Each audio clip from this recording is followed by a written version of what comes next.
అదొక సంతోషం. ఇంకొక సంతోషం ఏంటంటే ఏమంటే ఈ ఇంటి వారందరికీ కూడా క్రిస్మస్ సంబంధమైన శుభాకాంక్షలు తెలియజేస్తా ఉన్నాం.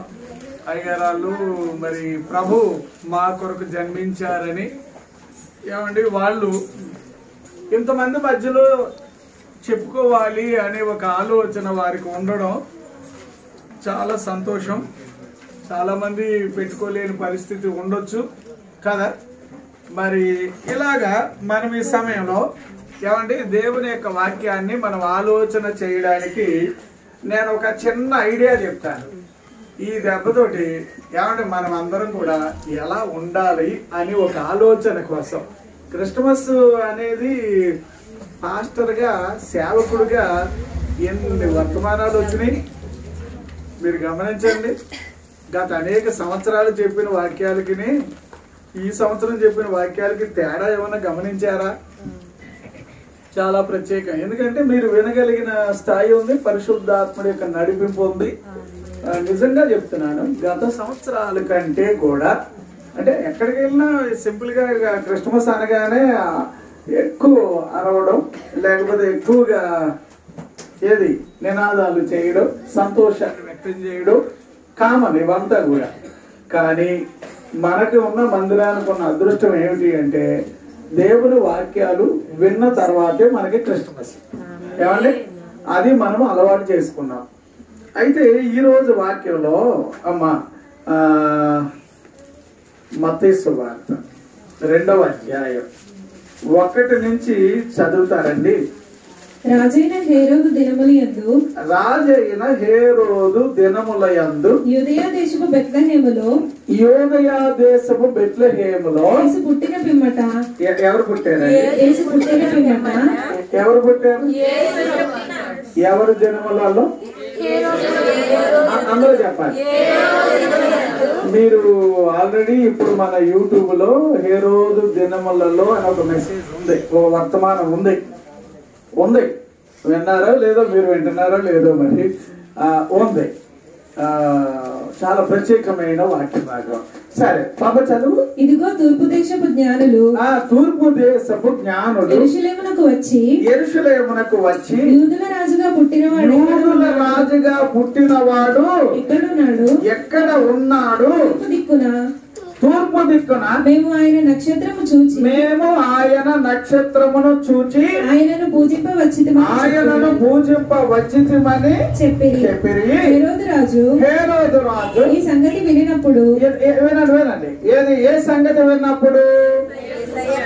యూదయ దేశపు బెత్లెహేం అనే ప్రాంతములో యేసు అనే ఆయన పుట్టాడు అని మాత్రమే కాదు, ఆయన యూదులకు రాజు అని విన్నాడట. వినగానే ఏమన్నా మాట వినగానే అతనికి ఏమనిపించింది అంటే ఇప్పుడు చదవండి. అతనితో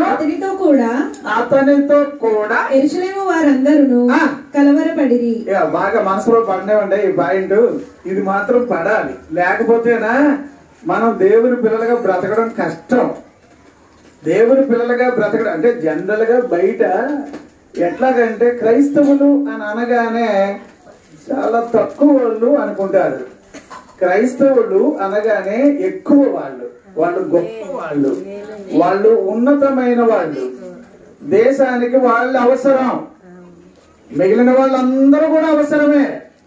కానీ ఒక్క క్రైస్తవుడి విషయంలో ఒక మాట నేను అనానా, తాగరా అంటే తాగడాడు, తాగుబోతుల్లాగా ఉండరా అంటే ఉంటాడండి. ఒక దుర్మార్గుడిగా ఉండు అని అంటే ఉంటాడా? బలత్కారంగా ఉండరా అని అంటే ఉంటాడా? ఉండలేడండి. ఏమండి ఇప్పుడు ఈ రోజు యేసు ప్రభు ఎవరు అని అన్నప్పుడు హేరోదు దినములలో, హేరోదు అంటే మామూలు కదా, ఆ రోజుల్లో వాడు రాజు. ఆ రోజులలో యేసు ప్రభు వారు పుట్టిన రోజులలో హేరోదు ఎవరు? రాజుగా తను చలామణి అవుతున్నాడు. వాస్తవానికి బైబిల్ హిస్టరీ ప్రకారంగా వాడు రాజు ఏంటి అని అనుకోవాలి. ఎందుకంటే అట్లాంటి క్రూరమైన మనిషి అతను, అంత దుర్మార్గుడు వాడు. అలాంటి దుర్మార్గుడు రోజుల్లో యేసు పుట్టాడు. ఏ రోజుల్లో? ఏ రోజు గురించి మీరు నాకు కొన్ని ఐడియాస్ చెప్పండి. ఒక్కొక్కరిని చెయ్యెత్తాలి. రిఫరెన్స్ అక్కర్లే. రిఫరెన్స్ చెప్తేనేమో నేను డబ్బులు ఇవ్వాలి కదా. అంచేత రిఫరెన్స్ అడగట్లే. ఏం ఐడియా ఉందో, బుర్రలో ఏముందో చూద్దామని. అమ్మా చెయ్యొద్దు, న్యాయంగా చెప్పాలి, లేకపోతే నా ఊరుకోను. ఇక్కడ ఎవరు లేరు అనుకుంటే, వీళ్ళు ఎవరికి రాదు అనుకుంటే, వచ్చి అమ్మ నీకేమన్నా రాదా? సరే, ఆ అమ్మగారు ఒక ఆవిడ చెయ్యొద్దు. మగాళ్ళు ఎవరైనా ఇలా అడగకుండా ఎందుకు చెప్తారు మీరు? అడగకుండా చెప్పారు అనుకో, డబ్బులు కట్టాలి. సరే, ఒక్కటే. అయ్యగారు చెయ్యెత్తినందుకు దేవునికి స్తోత్రం. అమ్మగారు ఎవరమ్మా? మీరా? అది చెప్పమ్మా. గుంట నక్క లేదండి. ఎందుకండి గుంట నక్క లేదు, నక్క. సరే, దేవుడు దీవించగాక. సంతోషం అమ్మా, దేవుడు దీవించగాక. అయ్యగారు ఏమన్నారు? అక్కడమ్మా అన్నారా? ఓకే, దేవుడు దీవించగాక. ఇంకా ఎవరైనా చెప్తారా? హేరోదు ఐగుప్తు గబ్బాలు గారు. సరే, ఒక్క మాట ఇప్పుడు మనం ఆలోచన చేద్దాం. హేరోదు ఎంత దుర్మార్గుడు అనే దాని మీద మీరు కనుక, అంటే ఒక్కడే హేరోదు కాదు, హేరోదు అనేది ఒక రాజుగారి యొక్క టైటిల్. హేరోదు 1, హేరోదు 2, హేరోదు 3, హేరోదు 4 అట్లా ఉంటది అన్నమాట. మరి మన ప్రధానమంత్రి 1, ప్రధానమంత్రి 2 అని ఎలాగంటాం? అండ్ ఎప్పుడు బ్రిటిష్ టైం దగ్గర నుంచి వాళ్ళు వెళ్ళిపోయాక మనకి ప్రధానమంత్రులు ఎందరో వచ్చారు కదా, చెప్పుకుంటాం. అట్లాగే హేరోద్ అనేది వాస్తవానికి ఏమంటే ఒక రాజుగారు టైటిల్, కానీ అసలు వారి పేరు ఏదో ఉంది. అవి కూడా బైబిల్లోనే ఉన్నాయి, ఎక్కడ కంగారేం పడక్కర్లే. కానీ నేను ఒక మాట చెప్తున్నాను, రాజే ఎవరి పేరు విని భయపడ్డాడు? ఎవరి పేరు విని? చెప్పండి అమ్మా.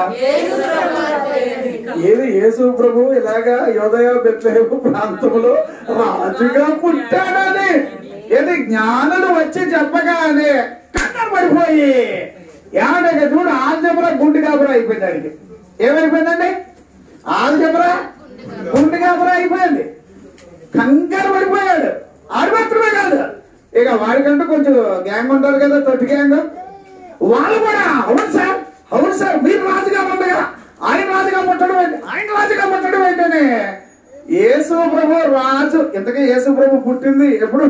అప్పటికి ఇంకా ఒక 2 years కాలే. లూకాసు వార్త ప్రకారంగా 2 సంవత్సరాలు కాలే. ఈ జ్ఞానులు ఎక్కడి నుంచో తూర్పు ప్రాంతాల నుంచి వెతుక్కుంటూ వచ్చారు అనేది మనం చూస్తాం. 2 సంవత్సరాలు పట్టిందబ్బా.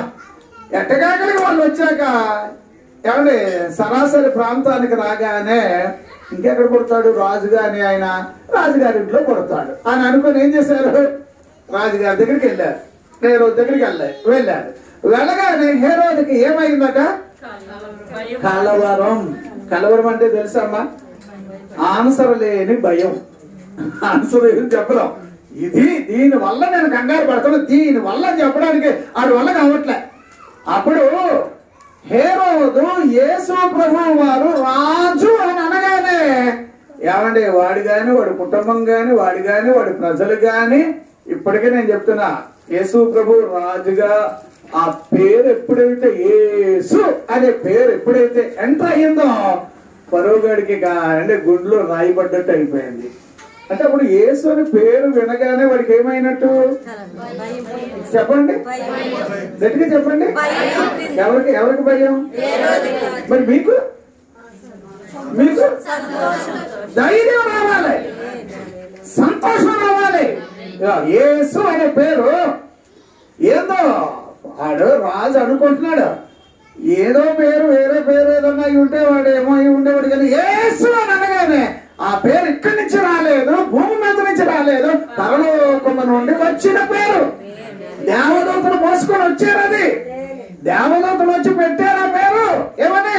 అమ్మా పుట్టే బాబుకి ఇదిగో ఈ పేరు పెట్టాలని పరలోకం నుంచి ఆర్డర్ ఇవ్వబడింది అని అనగానే యేసు అంటే ఏంటంటే అర్థం చెప్పాలి.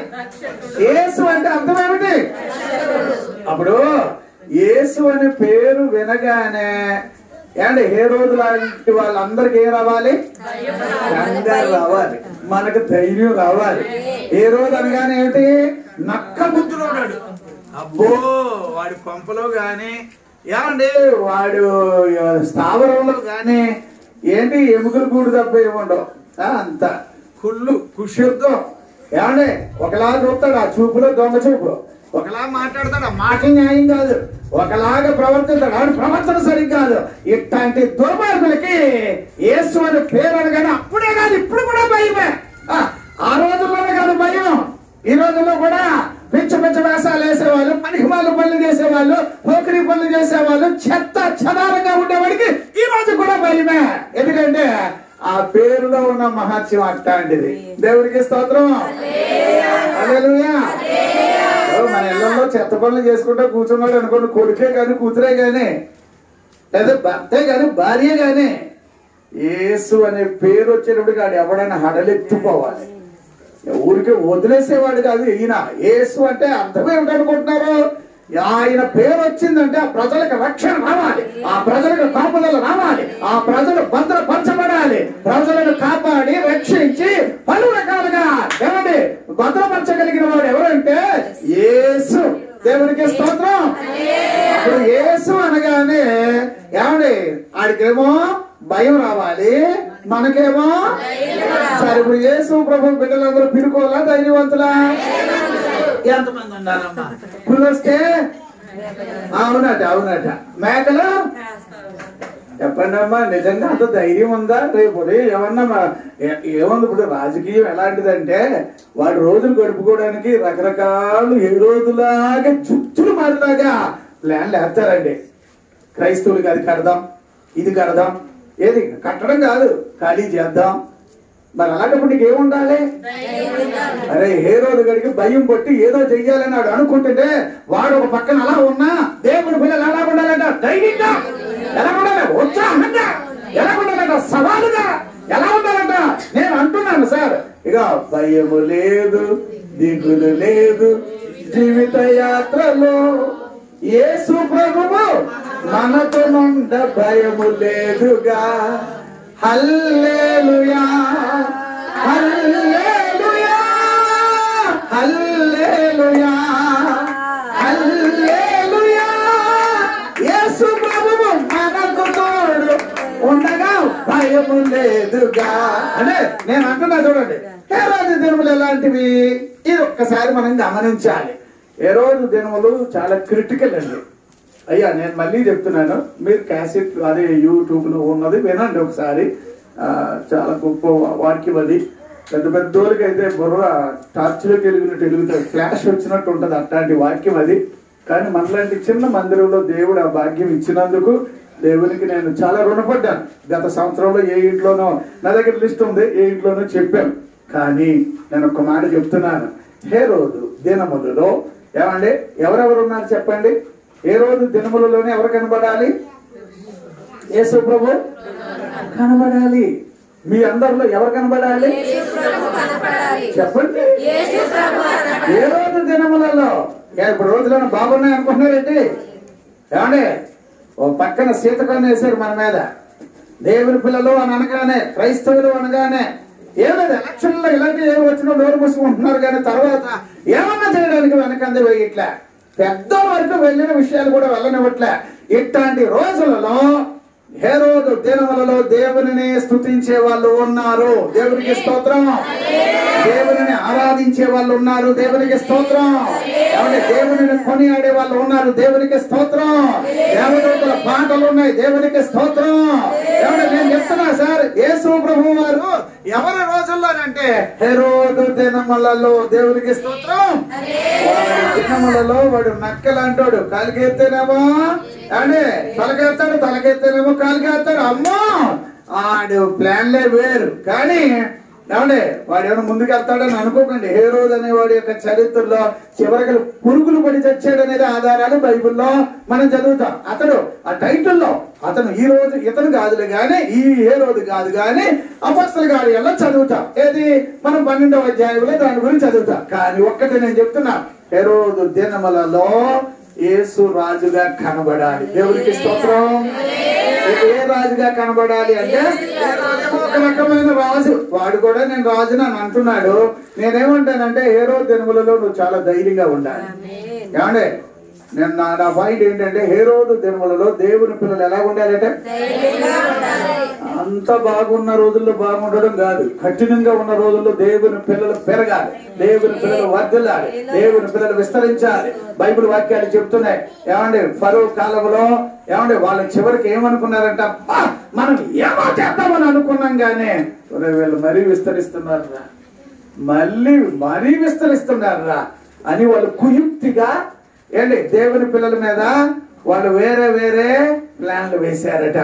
రేపనే రోజు మన దేశం మీదకి ఎవరైనా యుద్ధంకి వస్తే వీళ్ళు వెళ్ళి ఎందులో కలిసిపోతారట, ఏమంటే మనకు విరోధంగా వీళ్ళు వెళ్ళి పనిచేస్తారేమో అని చెప్పి మొత్తం ఖాళీ చేయాలని ఏది ఫరో టైంలో ఇశ్రాయేలీల మీద జరిగిన ఏమండి విషయాలు మనకు తెలుసు.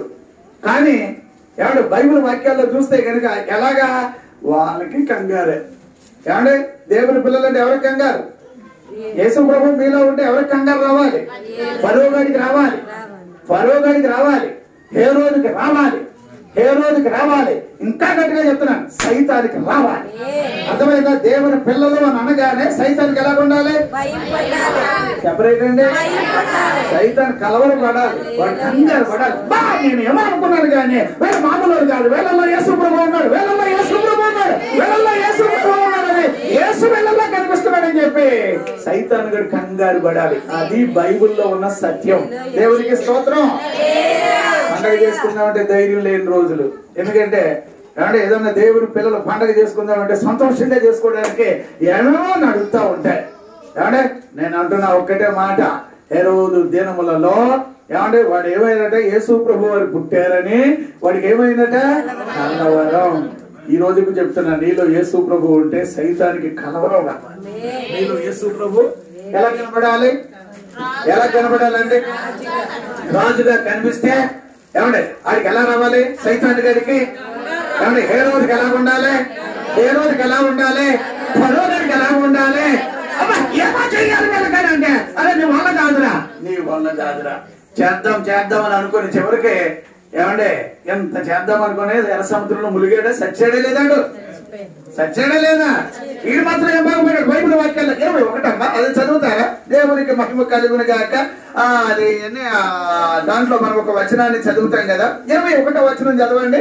ఇది దినమందు హేరోదు రాజవస్త్రములు ధరించుకొని న్యాయపీఠం మీద కూర్చుండి. ఎక్కడ ఏ అధ్యాయంలో ఉన్నాడు? 12. అదొద్దమ్మా ఇది ఇక్కడ రండి. మత్తయి సువార్త 2వ అధ్యాయం ఏమండి 21వ వచనం, 2వ అధ్యాయం 21వ వచనం ఏముంది అక్కడ? శిశువు ప్రాణము చూచుచుండిన వారు చనిపోయారని చెప్పారు. ఎవరు చచ్చిపోవాలి? ఎవరు సావాలి? యేసు ప్రభు రాజుగా పుట్టాడంటే హేరోదు ఏమవ్వాలి? అది పోవాలి సార్. అది మీకు అర్థమైతే కనుక ఇది తెలియక మనం ఏమంటాం, గడిగడికి గంటలో బతుకు అది క్రైస్తవ జీవితం కాదు. హేరోదు అనుకున్నాడు, నేను ఈయన్ని రానివ్వను, నేను రాజుగా ఉంటూ ఉండగా ఇతను రాజుగా రానివ్వను అనుకున్నాడు. చివరికి వాడు చచ్చాడు. ఏమంటే యేసు ప్రభు సరే ఇప్పుడు ఈయన ఎట్లాంటి రాజు?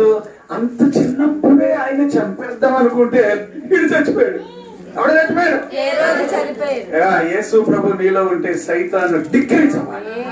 డిక్రీజ్ అంటే తెలుసా? డిక్రీజ్ అంటే తెలుసా? డిక్రీజ్ అంటే ఇంక్రీజ్ అంటే ఏంటి? పెరగడం. డిక్రీజ్ అంటే ఎంత కిందకి వెళ్ళాలి? ఎవరు చెప్తారు?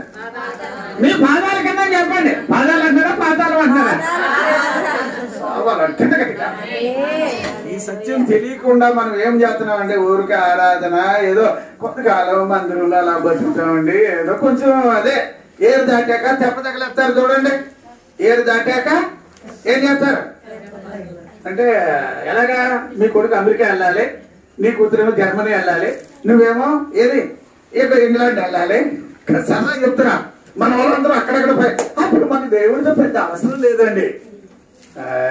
చాలా తేడా ఉందండి. మీరు చూడండి సార్, దేవుని బిడ్డలకి కీడు చేయాలని అనుకున్న ఫరో ఏమైనా ముందుకు వెళ్ళాడమ్మా? హేరోదు ఏమైనా వెళ్ళాడా? అంటే వాడేమో సముద్రంలో మునిగిపోయాడా? వాడు జనులు మునిగిపోయారు. ఈడేం చేశాడు? ఏమంటే ఎంత అడవిడిగా నేనుండగా అంటే ఎవరైనా ఉండవురా బాబు, నువ్వు ఉండవు, దిగిపోతావు, త్వరగా దిగిపోతావు, పాతాళం వరకు వెళ్ళిపోతావు, దేవుని పిల్లల పాదాల కింద తొక్కబడతావు. రక్తం సాక్ష్యం ఇస్తుందన్నమాట. నీతిమంతుల రక్తాలు వలికించిన రక్తం నీ మీద సాక్షిగా ఉండును గాక. అది బైబిల్ అన్న సత్యం. నేను తెలియకుండా మనం ఏమనుకుంటున్నామంటే యేసు ప్రభు పుట్టినప్పుడు ఏ రోజు వాడు పెద్ద జులుము చేసాడంటే ఆడికి అడిగినా బాబు కూడా ఏం చేయలేడు. అది వాక్యంలో ఉన్న సత్యం.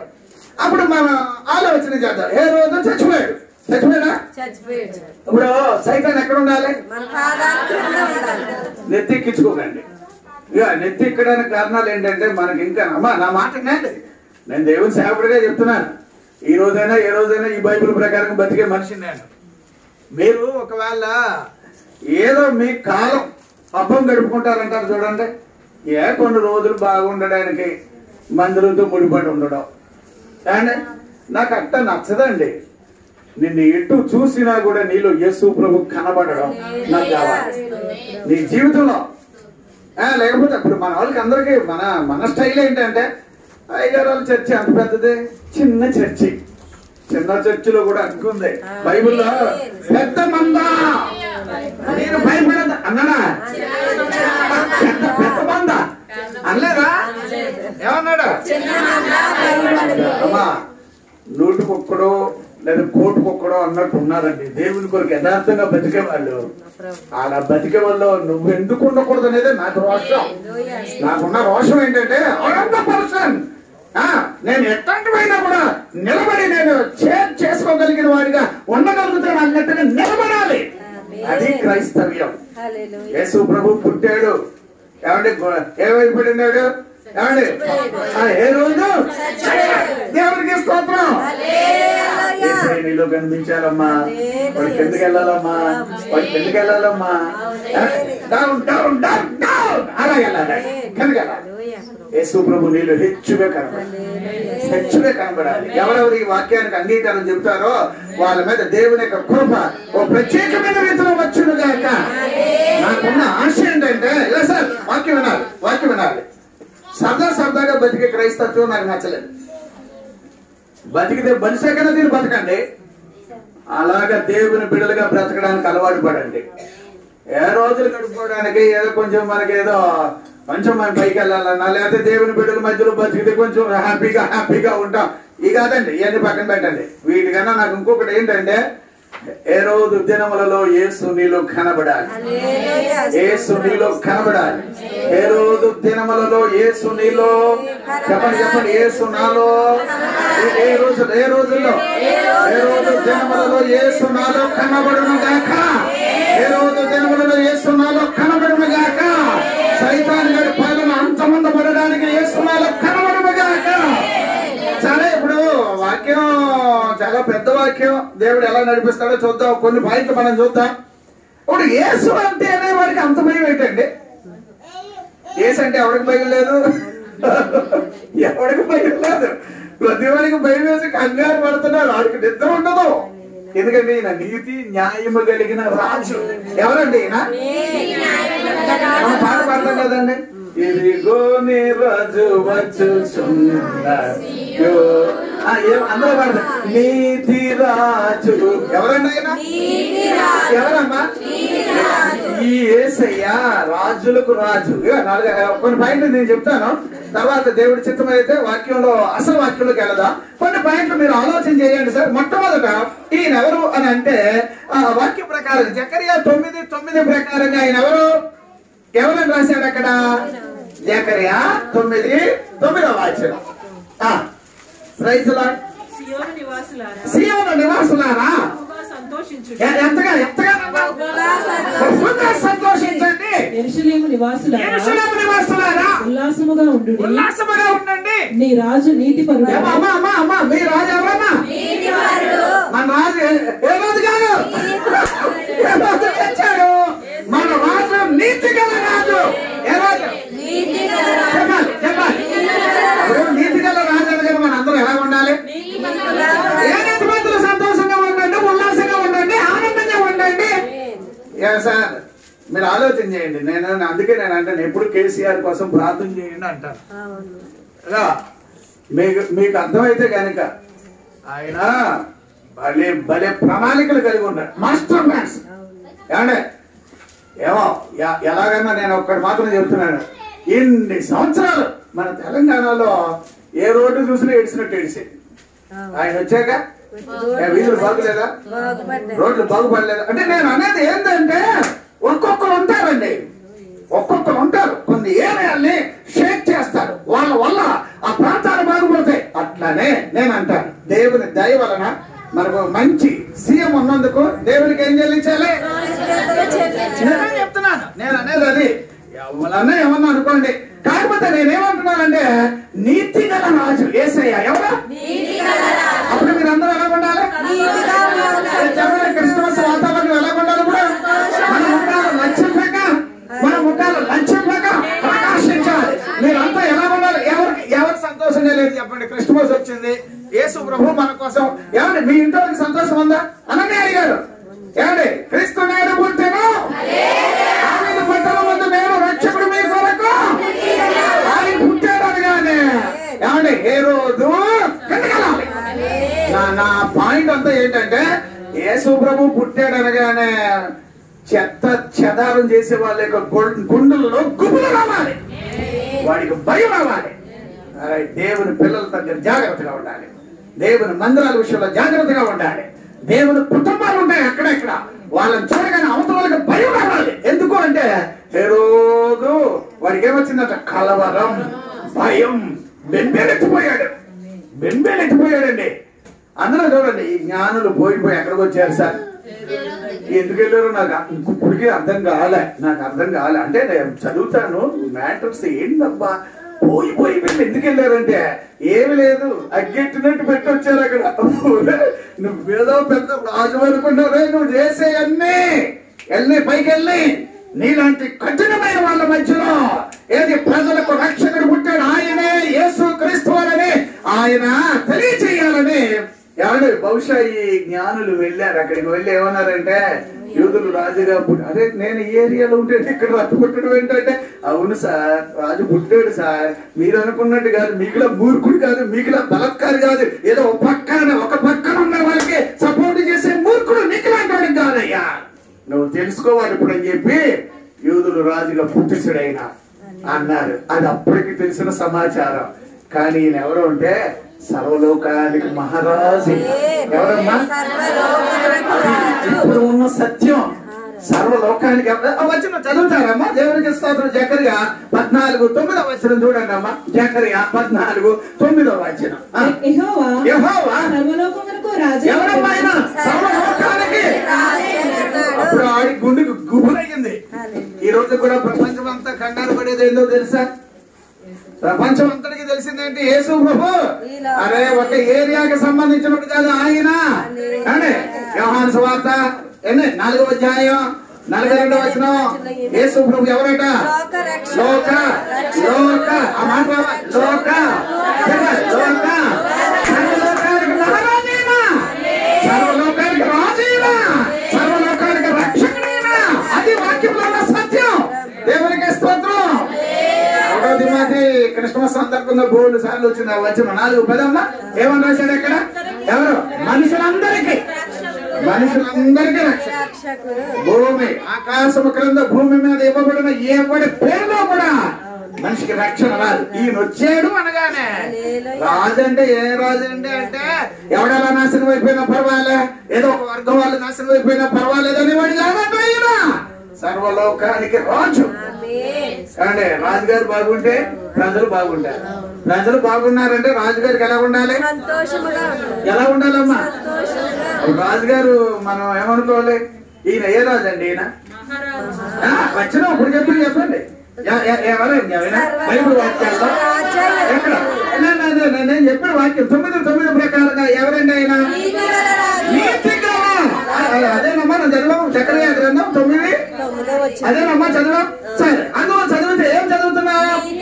నీతి గల రాజు. దేవునికి స్తోత్రం. హల్లెలూయా. సరే ఇప్పుడు ఇంకొకటి ఏంటంటే సర్వలోకానికి రాజు. ఎవరమ్మా? అప్పుడు యేసయ్యని బట్టి మనం అందరం ఏం చేయాలి? అందరికి ఎలా ఉండాలి? ఉల్లాసమే. అదే యేసుక్రీస్తు నేడు పుట్టినని పాట పాడుతూ అది ఎలా ఉండాలంటే మనకు ఉల్లాసంగా ఉండాలట, అది మనకి సంతోషంగా ఉండాలట, అది మనకు ఆనందంగా ఉండాలట. చెప్తున్నా, యేసు ప్రభు జన్మించకపోతే మనుషులకు రక్షణ లేదు. అది ఒకటి మనం గుర్తుపట్టాలి. మామూలు రక్షకుడు కాదు సార్, అది కూడా నేను చెప్తున్నా. మామూలు రక్షకుడు నాకు ఎలాగుంటదంటే, యేసు అని పేరు ఎత్తగానే బాంబు పేర్లంటే బ్లాస్ట్ అయిపోయాడు, ఉగ్రుడు అయిపోయాడు, ముఖం మారిపోయింది. మీకు అర్థమైందా? మెనే టిక్కెళ్ళని రాయిగానే రాజుగారి ముఖం ఏమైందట? చెమట పట్టిన రాశాడా, వికారం అయిపోయిందట. అది నాకు కూడా ఎప్పుడు నేను ఆ బోర్డు గురించి నేనేమనుకుంటానంటే, దేవుడు ఆ రాజుగారి భాషలో రాస్తే ఎంత బాగుండేదో అనిపించింది నాకు. రాజుగారు ఆయన ఏ భాష? బాబిలోను భాష అనుకుందాం. ఆ భాషలోనే ఎవరే నేను తక్కిట్లో తూకం వేసాను, నువ్వు తక్కువగా కనిపించావురా అని ఒకవేళ రాసి, అందుచేత ఈ రోజు నుంచి నువ్వు ఖాళీ అయిపోయింది నీ బతుకు అని అంటే, అది వేరే ఉండేది. నాకు ఇంకొకటి, ప్రభువా వేరే భాషలు ఎందుకు రాయించావంటే, దానియేలు కనబడాలి అక్కడ. ప్రజలకు ఎవరు కనబడాలి? దేవుని మనిషికి దేవుని రహస్యాలు వస్తాయి. వీడికి ఎందుకు రావాలి? ఈ రాజుగారికి ఎందుకు రావాలి? దేవుని రహస్యాలు ఆయన ఎందుకు భయభక్తులు గల వారికి ఆయన ఏం చేస్తాడు? తెలియజేస్తాడు.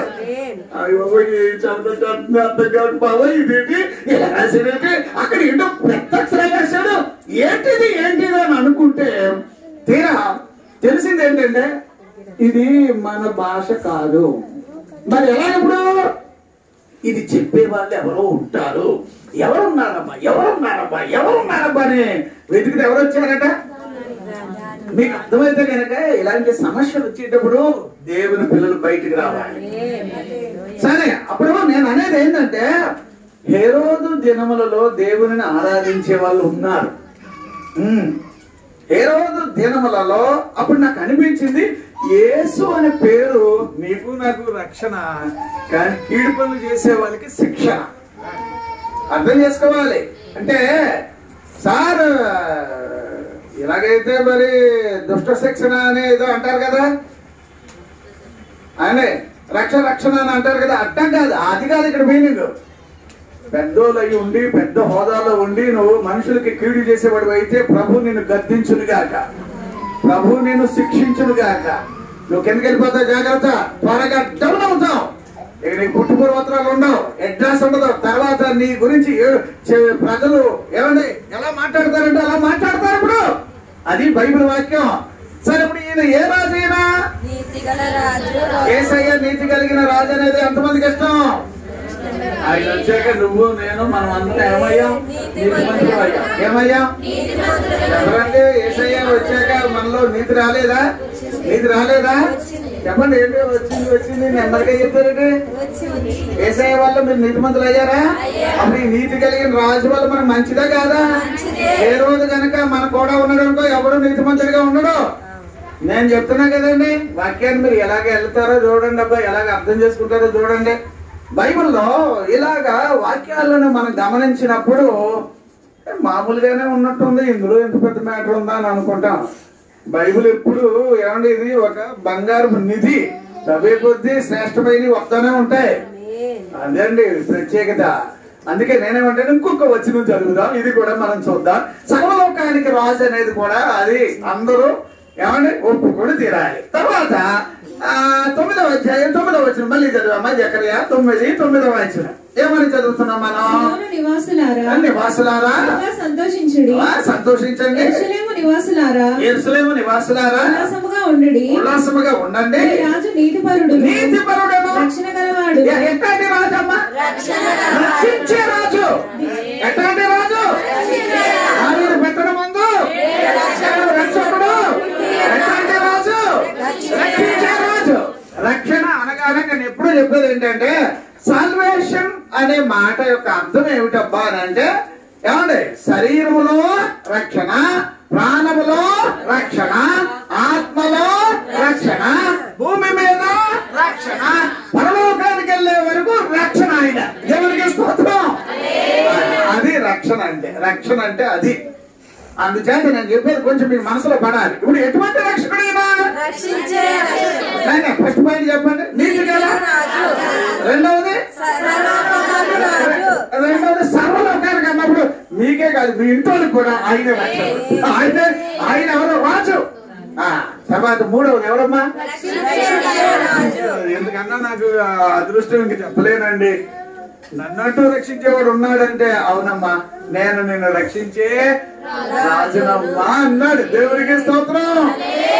ఇంకొక మాట మనం చదువుతాం, అది కూడా మనం జకరియా 9:9లోనే. మళ్ళీ చదవమ్మా, మళ్ళీ చదవండి అందులోనే. సియోను నివాసులారా సంతోషించుడి, యెరూషలేము నివాసులారా ఉల్లాసముగా ఉండండి. రాజు నీతిపరుడును రక్షణ గలవాడును దీనుడునై గాడిద పిల్లను ఎక్కి నీ యొద్దకు వచ్చుచున్నాడు. రథములు ఉండకుండా నేను చేసేదను. ఒకే ఒక పాయింట్ మీకు అర్థం అవడానికి నేను చెప్తున్నాను. ఏమంటే ఇది ఎట్లాంటి రాజమ్మ అంటే ఘనమైన రాజు. ఎట్లాంటి రాజు అంటే ఆయన లైన్ మీరు చూడండి. ఆయన మన దగ్గరికి వచ్చేటప్పటికి ఆయనకి అందరూ కూడా ఎంత విలువివ్వాలో అంత విలువిచ్చిన సందేశం అక్కడ మనం చూస్తాం. అని మనం మళ్ళీ సువార్తలకు వచ్చినప్పుడు యేసు ప్రభు మన దగ్గరికి వస్తున్నాడు. ఏమండి ఇదిగో నీ రాజు వచ్చుచున్నాడు, కుమారి ఉల్లాసించు, యెరూషలేము సంతోషించు. ఆ పాడండి ఒక చదవమ్మా. ఎలాగా? నీతి పరుడు. ఎలాగా పాట? అందులో మనం చదివితే ఆయన మన దగ్గరికి వచ్చినప్పుడు అప్పుడు దారి పుడుకున్న వాళ్ళందరూ ఏం చేశారు? ఏమండి వస్త్రాలు వేసారా? చెట్టుకొమ్మలు వేసారా? ఏమండి ఇంకా ఏం చేశారు? దుప్పట్లు పరిచారా? ఏమండి ఘనంగా చేశారా? ఓసమ్మ అన్నారా? జయం జయం అన్నారా? అంటే దాని అర్థం ఏమిటంటే ఈయన ఘనమైన రాజేనా? నీ రాజు ఎవరు? మరి ఏ రోజు ఎవడు? నక్క. ఎవడా? నక్క. మరి ఈయనెవరు? మీకు ఆ పాయింట్ అర్థం కావాలి. నువ్వు బతికినంత వరకు ఏ రోజు కిందకి వెళ్ళాలి. అదండి క్రిస్టమస్ అంటే. ఏంటంటే నేను ప్రభువులకు రానప్పుడు ఆడే పై కూర్చోవాడు, ఆడి మాటలే ఉండి, ఆడి లక్షణాలే ఉండి, ఆడి స్వభావమే. అమ్మో నీలో కూడా నుండి భలే విచిత్రంగా వాటి అమ్మా ఎలాగన్నానండి భలే విచిత్రంగా వాటికి జనరల్ గా అమ్మా ఎవరెవరిని అర్థం చేసుకోవడం కష్టంగా లేదా? ఏమంటే ఏ ఇంటికి అమ్మో సూపర్ ఛాంపియన్స్. ఏ లేదు నాకు ఒక్కొక్కసారి అనిపిస్తుంది, బాబు వీళ్ళ దగ్గర జాగ్రత్తగా ఉన్నాను బాబు, దేవునికి స్తోత్రం. బైబిల్ లేకపోతే ఎట్లనో ఉండేది. ఇక బైబిల్ నీతోకి వచ్చాక నక్కలాంటి స్వభావంతో కొంపేలేవంటే నాశనం అవుతుంది. జాగ్రత్త. మీకు అర్థమవుతుందా? ఇల్లు పాలించబడాలంటే ఏ రోజు రావాలి? ఏ రోజు ఉండాలి అంటే ఉండమ్మా నువ్వు ఘనమైన రాజు అంటావు. ఏ రోజు ఉండాలి? ఏ రోజు ఉంటే కుళ్ళు మొత్తంలాగా ఉంటాం, నక్క ముద్దలు ఉంటాయి. నా ఇంటికి కూడా సీరియస్ గా ఏమనుకోవద్దు, వాక్యం అయిపోతుంది. దేవుడికి స్తోత్రం. జాగ్రత్త. 2 రకాలుగా బతకండి, ఇష్టం వచ్చినట్టుగా బతకండి. ఎలా పడితే అలా బతికినా కూడా బైబిల్ ఒకటి పట్టుకొని మేము క్రైస్తవులు అండి. ఎవడు చెప్పాడా? క్రైస్తవుడు అంటే నీలో ఉండే నీతి కలిగిన రాజు ఉండునుగాక. ఎలాగా? ఆయన ఎట్లాంటి రాజు అని అంటే ఘనమైన రాజుగా ఉండునుగాక, రక్షించే రాజుగా ఉండునుగాక. నేను వాక్యం చెప్తూ ఉండగానే నేను ఒక్కటే చెప్తున్నాను, తల్లిలాగా తండ్రిలాగా మాదిరిగా మీరు ఉండాలి. ఎక్కడైనా ఇక లోపల ఒకటి పెట్టుకొని బయట ఇంకోటి మాట్లాడితే నువ్వు ఏ రోజు ఆత్మ నీలో ఉంది. మళ్ళీ చెప్తున్నా, లోపల ఒకటి పెట్టుకొని చెప్పండి నాకంటే కొంప ఉండాలా అంటే పైన మాత్రం యేసు ప్రభు కనబడాలి. పైన పాపం ఏదో మట్టి పెట్టి మీద బంగారు పోతలాగా, లోపల ఏ రోజు అమ్మో అయ్యగారు ఈరోజు మాకే చెప్పాడు, నేనే చెప్పాను, నీకే చెప్తున్నా. నువ్వు ఏ రోజు ఆత్మ కలిగి ఉన్నావేమో జాగ్రత్త. వాడు నీలో ఉన్నంత వరకు యేసు పైకి కనబడ్డావు, మహిమ కలిగిన రాజుగా కనబడ్డావు, రక్షించే రాజుగా కనబడ్డాడు. సారీ ఆయన ఎవరు అని అంటే ఘనమైన రాజుగా కనబడ్డాడు. ఎందుకంటే ఆ రోజు ఎక్కడో కంగారు పడ్డారని రాశాడు. యెరూషలేములో అంటే ఎక్కడమ్మా? మందిరంలో ఉండేవాళ్ళ. సార్ మీరు రాజు సార్ అంటున్నారు. అవునురా నాకు అర్థమైందిరా, నేనుంటా ఉండుకుంటూ పుట్టాడట్రా. ఆయన ఎక్కడున్నాడు? ఏ గల్లీలో ఉన్నాడు? ఎక్కడున్నాడా? వీడు దొంగరాజు. ఈ దొంగడు ఎవరు చంపాలనుకుంటున్నాడు? హేరోదు మీలో ఉంటే యేసు ప్రభు కనబడరు. అర్థం చేసుకోవాలి. హేరోదు మీలో ఉంటే ఎవరు కనబడరు? సరే, ఇప్పుడు ఎవరు కనబడాలని అనుకుంటారా? నిక్కచ్చిగా ఏమైనా ఉంటారా? యథార్థంగా ఏమైనా ఉంటారా? ఖచ్చితంగా ఏమైనా ఉంటారా? నాలో యేసే కనబడాలి. అది ఈ రాజు కనబడడు కాక. ఈ రాజు కనబడాలంటే ఎవరు పోవాలి? వాడి పెత్తనం పోవాలి, వాడి ఆదర్శ పోవాలి, వాడి పాలన పోవాలి, వాడి చేష్టలు పోవాలి. గట్టిగా చెప్తున్నా, హేరోదు ఉన్నంత వరకు నీ స్వభావం లోపల నక్క బుద్ధి. ఏ బుద్ధి అండి? ఎవరన్నా ఉన్నారనుకో, ఒకవేళ అమ్మ మీ బుద్ధి, అమ్మ నువ్వేమనుకోకమ్మా, నా కంటికి కనిపించినందుకు అమ్మ సువర్ణరాజు గారు ఫ్యామిలీ, అమ్మ మీ హృదయం అమ్మ నక్క బుద్ధి అమ్మ అంటే ఊరుకుంటుందా? అయ్యా చాలా భక్తిగా ఉంటానయ్యా, యథార్థంగా బిడ్డ భక్తి పర్వాలి. నేను చెప్తున్నా, జాగ్రత్త. మీ కొంపల్లో ఏ రోజు ఉన్నంత వరకు మీరు ఎప్పుడు చూడండి అబ్బా నక్క స్వభావం. అప్పుడు ఏమనుకోవాలి?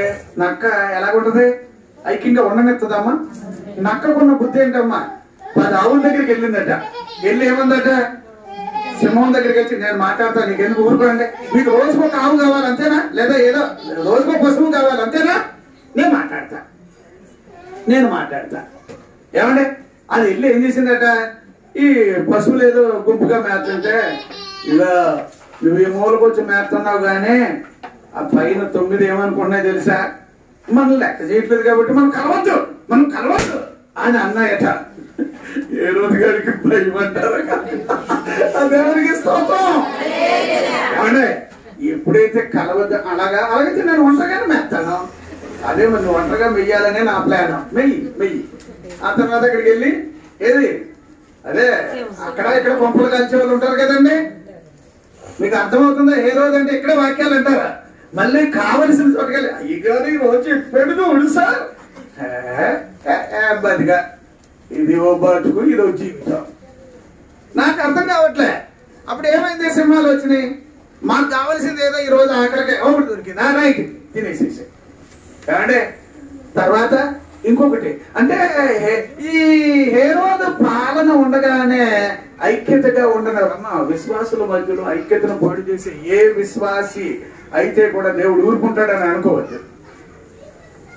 కోపంగా ఏం లేదమ్మా. ఐక్యతను పాడు చేసే ఏ కుటుంబమైనా మగాళ్ళు అవునాయి, ఆడవాళ్ళు అవునాయి, చాలా తేడాగా ఉండి హేరోదుని ఇంకా మా ఇంట్లో ఉండరా, నువ్వుంటేనే కులుమొద్దలాగా ఉంటాను, నువ్వుంటేనే నేను ఏది చుప్పనాతి లాగా ఉంటాను, నువ్వుంటేనే చేయగలిగింది పైకి మాత్రం అంత మోసం చేయాలి. అప్పుడు మళ్ళీ అంతా మంచికే అవుతుంది, మంచిగా అవుతుంది. ఓ రోజు మొత్తం అంతా దివాలా తీసేస్తారు. జాగ్రత్త. బైబిల్ వాక్యం ఏం చెప్తుందంటే హేరోదు మన కొంపల్లో ఉండొద్దు. అమ్మా నీ మాట అవునంటే చెప్పండి. ఆ రాయితీ రావాలి, ఆ ఖచ్చితంగా రావాలి. ఈయన నీతి కలిగిన రాజు. ఈ రాజుకున్న ప్రత్యేకత నీ మీద ఉండును గాక, ఈ రాజుకున్న నీతి నీ మీద ఉండును గాక, ఈ రాజుకున్న ఘనత నీకు ఉండును గాక, ఈ రాజుకున్న ఏమంటారు ఇక్కడ రక్షణ నీ మీద ఉండును గాక. మలాకి గ్రంథం చూడు సార్, ఒక వచనం చదవండి. 1:14 చదువుతామ్మా. Praise lord. నేను ఘనమైన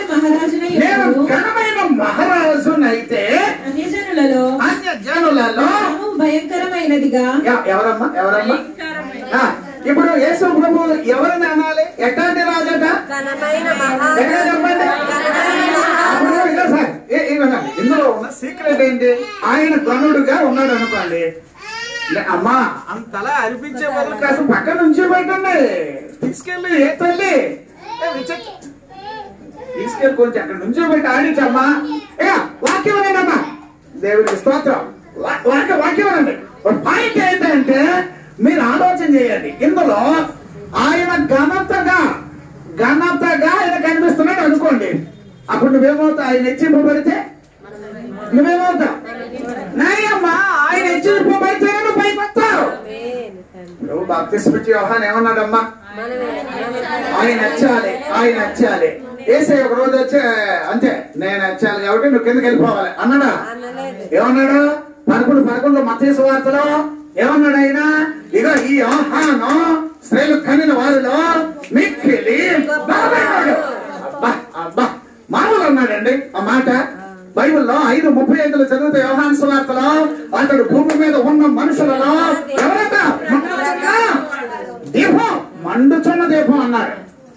మీరు బైబిల్లో ఇలా చూడండి, నీకు దమ్ముంటే ఈ మహిమ కలిగిన ఘనమైన గొప్ప రాజుని పైకి చెప్పండి. చూపిస్తూ ఉండగానే నువ్వు గాని, నీ పిల్లలు గాని, నీ కుటుంబం గాని దేహి అనే సిస్టమ్ ఉండదు. పేదరికం అనేది ఉండదు, అడుక్కునే స్థితి రాదు. నేను చెప్తున్నా, బలహీనత అనేది రాదు, రోగులు అనే స్థాయి రాదు. రీజన్ ఏంటంటే ఈయన హెచ్చించబడుతూ ఉండగానే నువ్వు నీ పిల్లలు పైకి వచ్చేద్దరు కాక. హల్లెలూయా. టైం ఆరాధన ఉంది అమ్మా. బలి బలి బలి వాక్యం. దేవునికి స్తోత్రం, దేవునికి స్తోత్రం. ఈ వాక్యం ఏదో అవ్వట్లేదు. సరే, ఆయన ఏమండి ఎట్లాంటి రాజు అండి ఆయన? సరే అమ్మ, కీర్తనలు అమ్మ, ఈ రాజు మహిమ కలిగిన రాజు. అది ఇది అమ్మ. ఎక్కడ 24:7-8 వచ్చిన చదివమ్మా. అది 2 వచ్చిన అమ్మ. యాక్చువల్లీ ఇంకొక రోజు ఎక్కడో చోట ఈ వాక్యం చెప్పేదేనా, ఎందుకంటే హేరోదు దినములలో వాడు డిక్రీస్ అవ్వడం, వాడికి లేకపోవడం, దేవుడు నీతో ఉన్నాడనే సంగతి బయటికి రానివ్వండి. ఇప్పుడు ఇమ్మానుయేల్ అంటే అర్థం ఏంటి? అంటే ఎట్లాంటి తోడు, ఎందుకు తోడుగా ఉంటాడు? ఆశీర్వదించడానికి మాత్రమేనా? రక్షించడానికి. చదువు బాబా, వచ్చిన పైకెత్తండి. మహిమగల రాజు ప్రవేశించిన. మహిమగల రాజు ఏ రాజమ్మా? మహిమ కలిగిన రాజు అంటే అర్థం ఏంటమ్మా? మహిమ కలిగిన రాజు అంటే ఏంటండి? మీరు ఎప్పుడైనా ఆలోచించండి. మహిమ అంటే ఏంటంటే అథారిటీ, ఆధిక్యత, పవర్. ఇంకా చెప్పాలంటే ద గ్లోరీ. గ్లోరీ అంటే అదొక భయంకరమైన దైవ సన్నిధి. ఈ రాజు ఉన్నాక అప్పుడు రాజుగారు సరిలేడు అనుకోండి, అప్పుడు ప్రజలు ఎలాగుంటారు? ఏంటండి ఈ ఏరియాలో కరెంటు లేదు, ఈ ఏరియాలో ప్రజలు సరిగ్గా భోజనాలు ఉండవు, ఈ ఏరియాలో అని అంటే ఏమండి, ఒకవేళ నీళ్ళే సరిగ్గా లేకపోయినా రాజు అయితే ఏం చేయాలి? నీళ్లు సరఫరా, మంచి నీళ్ళు ఇవ్వాలి. ప్రజలు బాగుండాలి అమ్మా. ప్రజలు బాగుండాలి అని కోరుకునే ఆయనే మహిమ కలిగిన రాజు. దేవునికి స్తోత్రం. ఏ రాజు అయినా? ఒకసారి నాకు చెప్పండి. ఇది మామూలు ఇంట్రడక్షన్ పాయింట్సే కానీ ఒకసారి చెప్పండి. ఎట్లాంటి రాజు అయినా? నీతి గల రాజు. సర్వలోకానికి మొత్తం మనందరికీ రాజానండి. అంటే సర్వలోకానికి రాజు అంటే మా ఇంట్లో వాళ్ళకు కూడా ఈయన రాజు. ఏ రోజు కాదు, మాకు ఏ రోజు వద్దు, మాకెవరు వద్దు, ఏ రోజు పాలన వద్దు, ఎవరొద్దు. వాడే కనుక ఉంటే వాడి పాలనలో నాశనం ఏంటంటమ్మా? నాశనం అంటారేంటమ్మా? అప్పుడు ఏ రోజు రాజుగా మిమ్మల్ని ఏళ్తున్నాడు అప్పుడు ఎలా ఉంటది అంటే సంతోషంగా ఉండదు, కానీ పాపం నటిస్తుంది. ఏదైనా పేరుకి తగ్గట్టు సంతోషం అండి, సంతోషం లోపల లేదు. ఏ రోజు వాడు ఉంటే సంతోషం. ఇప్పుడు ఆడు వద్దు మనకి. ఎవరు అమ్మకి సంతోషానికి? ఎవరు? మహిమ కలిగిన రాజు, ఉల్లాసము రాజు, సంతోషాన్ని ఇచ్చే రాజు. ఎప్పుడైతే ఈయన క్రిందకు వచ్చేసామో అంటే అమ్మ పేరుకి తగ్గ సంతోషం. దేవునికి స్తోత్రం. హల్లెలూయా. ఏ రోజు పాలన వద్దు, యేసయ్య పాలన ముద్దు అదండి. పాలన వద్దు,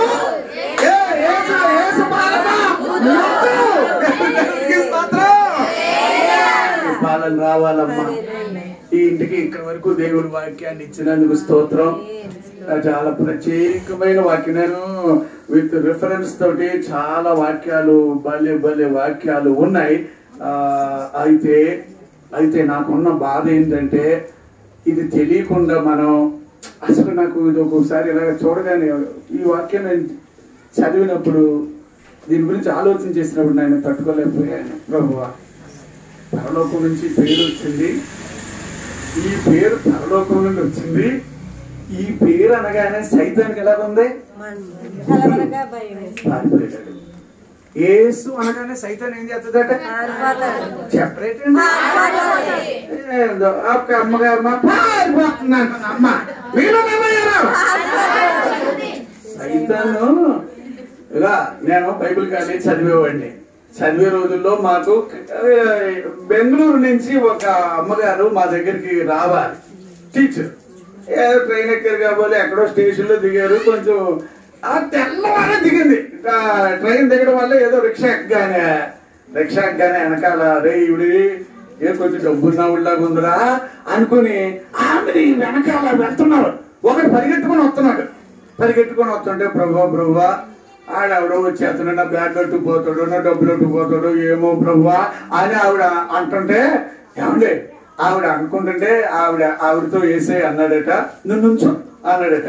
ఈ రిక్షా నడుపుకుంటే వెళ్తున్నాడు. రిక్షాలో నిలబడితే అటు తిరుగు అన్నాడట. అటు తిరిగాడట. అది పరిగెత్తుకుని వస్తాడు. ప్రభు వచ్చేస్తున్నాడు ప్రభు అంటే యేసు అని అన్నాడట.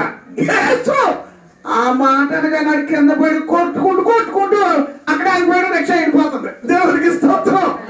అప్పుడు యేసు అంటే అందులో శక్తి ఉంది, అందులో బలం ఉంది, అందులో నేను చెప్తున్నా సార్ సకల ఆశీర్వాదాలు అందులో ఉన్నాయి. నీకు ఎన్ని రిఫరెన్స్ ఉందంటే అన్ని ఇవ్వడానికి అబ్బా వెళ్ళాలి. ఈ వచ్చిన కొట్టుకొని వస్తానుగా తుఫానులాగా అంత ప్రత్యేకత ఉంది ఈ వాక్యంలో. దేవునికి స్తోత్రం. ఎక్కడైతే నా పేరు ఉచ్చరిస్తారో అక్కడికి నేను వచ్చి వారిని, వారి పిల్లలను, వారి కుటుంబాలను ఆశీర్వదిస్తాను. ఎక్కడ? సంఖ్యాకాండం 6వ అధ్యాయం 25-26 వచనాల్లో చదివితే కనుక వెండి వారు using my name I will bless you అని అంటాడు. నేను వస్తాను, అక్కడ వారిని దీవిస్తాను అని అంటున్నాడు. అందుచేత సార్ యేసు అనే పేరు మీ ఇంటికి గొప్పగా కనబడును గాక, గొప్పగా కనబడును గాక. ఏమో ఇందులో నాకు కొంత వాక్యం అలాగా కాస్త ఆగిపోయినట్టు అనిపించిన నువ్వు చేస్తాను. కాకపోతే యేసు అనే ఈ రాజు నా జీవితంలోకి వచ్చాక ఇక హేరోదు అనే రాజు వద్దు, యేసు అనే రాజు ముద్దు. దేవునికి స్తోత్రం. హల్లెలూయా. గట్టిగా చెప్తామా? హేరోదు రాజు వద్దు. అదేంటప్పుడు హేరోదు రాజు వద్దు అని నేను అన్నాక అప్పుడు మీరేమనాలి? హేరోదు రాజు వద్దు, ఏమో చెప్తున్నారు. యేసు రాజు ముద్దు అనండి. హేరోదు రాజు వద్దు, హేరోదు రాజు వద్దు. సార్ బాగలేదు, ఆయన బాగున్నట్టుంది. దేవునికి స్తోత్రం. ఇంకొక మైండ్ ఏది ఇప్పుడు ఎన్ని ఆయన ఎట్లాంటి రాజు అని అన్నాం? నీతిగల రాజు, రాజు, ఘనమైన రాజు, మహిమ కలిగిన రాజు. ఆపుతా, ఎక్కడికి ఆపుతా. ఇప్పుడు మీ నుంచి చెప్పాలి కొత్త మైండ్. ఎవరు చెప్తారు? దేవుడు చెయ్యొద్దండి, అంతేగాని గట్టిగా అరిసేయకండి అంటే చెయ్యొద్దండి అంతే. ఎవరన్నా కొత్త మైండ్ చెప్తారేమో చూద్దాం. అమ్మ మీరు చెప్పండి అమ్మ. ఒక్కనే ఆడాలి అమ్మ, ఇవి దగ్గర వచ్చేసి పాయింట్ వచ్చేసింది అనుకుంటా. రైట్ ఆగాడు మీలా లేదా? ఆగండి ఆగండి. అయితే ఇలా కూడా దొరికేసింది పాయింట్. మొదల్లో కొత్త పాయింట్ ఒకటి చెప్పండి. నేను ఇన్ని పాయింట్లు చెప్పినప్పుడు చెప్పడానికి అలా ఓనేసిమయ్యా అలా చెప్తున్నా, నిన్నే అడుగుతున్నా. చెప్పండి. చూసారా మా వాళ్ళంతా అయ్యా మీరు చెప్తే చూస్తాకి ఇంతకు ఉన్నాం కానీ మేము చెప్పకూడదయ్యా, అవునా? సరే ఇక్కడ ఉన్న వాళ్ళు చెప్పండి. కాదమ్మా చెయ్యత్తమన్నాను అంతే, చెయ్యత్తమన్నాను. నువ్వు చేయొత్తావమ్మా. ఇక మీరంతా కొంచెం తెలిసిన వాళ్ళు కదా. ఆ బాబు చెప్తా, నాన్న చెప్పరా? దేవుడికి స్తోత్రం. రాజులకు రాజైనాయి మన విభుడు పూజ చేయదము రండి. రాజులకు రాజైనాయి మన విభుని పూజ చేయదము రండి. నక్కలకు పొరియాలుండే ఆకాశ పక్షులకు ఉండేవో అత్యంత ఫలమైన మన విభుని లేకుండేనో. రాజులకు రాజయ్య మన రాజు ఎవరండి? మన రాజు ఎవరండి? ఆయన ఉన్నప్పుడు హేరోదు వద్దు, యేసయ్య వద్దు. నాకు తెలుసు. అమ్మ మీరేమంటారు? అదేనా దేవుడు దీవించగలక? మీరు పాలించారా? ఓకే, అదే వచ్చేసింది అనుకోండి. Right, okay. ఇప్పుడు ఇట్లాంటి రాజు మీకు నచ్చితే దయచేసి మీ నోటితో మీరు చెప్తారా, ఒరే హేరోదు పోరా అంటారా? అంటారా? హేరోదొద్దు, హేరోదొద్దు, హేరోదొద్దు, హేరోదొద్దు. ఈ అమ్మాయి చెప్తా, చెప్పునానా హేరోదొద్దు, చెప్పునానా. Very good. దేవుడి వాక్యాన్ని దీవించడు గాక. ఇంకా ఇందులో ఉన్న సత్యం దేవుడు ఏమంటే మీకు తెలియజేసేటట్టుగా మీరేం చేయండి, ప్రభువా ఇన్కంప్లీట్ గా వాక్యం అయ్యింది, కానీ మీరేం చేయండి, ప్రభువా ఇందులో రహస్యం ఉంది. హేరోదు ఉన్నంత వరకు మన స్వభావాలు మారవు. ఎందుకంటే వాడు దొంగ, వాడు అచ్చకారుడు, వాడు గాలం వేస్తాడు, వాడు ఉన్నాయి కదండి వాడి దగ్గర సైతాన్ ఉన్నా. ఏమండి ఇవన్నీ డేంజర్ ఉన్నాయి సార్. నాకు ఒక్కటే కావాలి, ఈ నీతిగల రాజు నన్ను ఎలును గాక. మళ్ళీ చెప్తున్నాను, ఈ దెబ్బతో మీకు ఆరోగ్యం వచ్చేసేయాలండి.